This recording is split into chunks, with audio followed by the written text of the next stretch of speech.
Reprise ce jeudi du dialogue politique. Au centre des échanges, le financement des partis politiques, le statut de l'opposition et les questions électorales.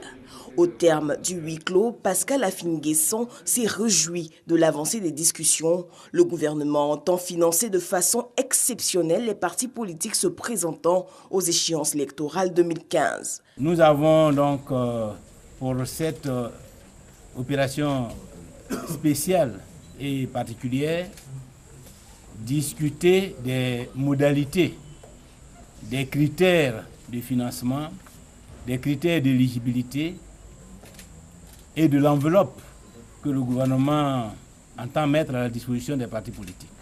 La semaine prochaine, le ministre d'État, les ministres d'État, les membres du gouvernement nous ont promis que sur la base de ces propositions, des quotas alloués aux différents partis politiques seront connus dès la semaine prochaine.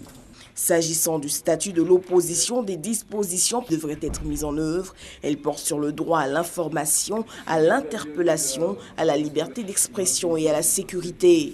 Le tout appuyé d'une obligation d'agir pour la consolidation de la paix dans le pays. Au cours des échanges, le principe d'un chef de l'opposition a été mis sur la table.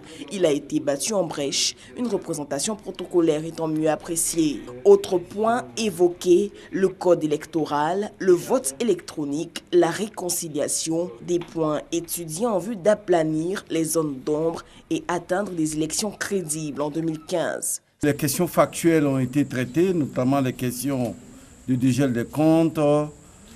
La question du retour des exilés a été posée et le ministre d'État, ministre de l'Intérieur a répondu assez clairement au nom du chef de l'État pour dire que aucun obstacle n'est fait à un Ivoirien qui est aujourd'hui en exil. Les portes de la Côte d'Ivoire sont ouvertes. Ceux qui veulent venir, qu'ils rentrent le plus rapidement possible.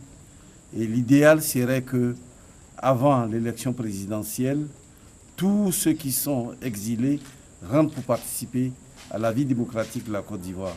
Un communiqué final devrait la semaine prochaine détailler et consigner les avancées du dialogue politique.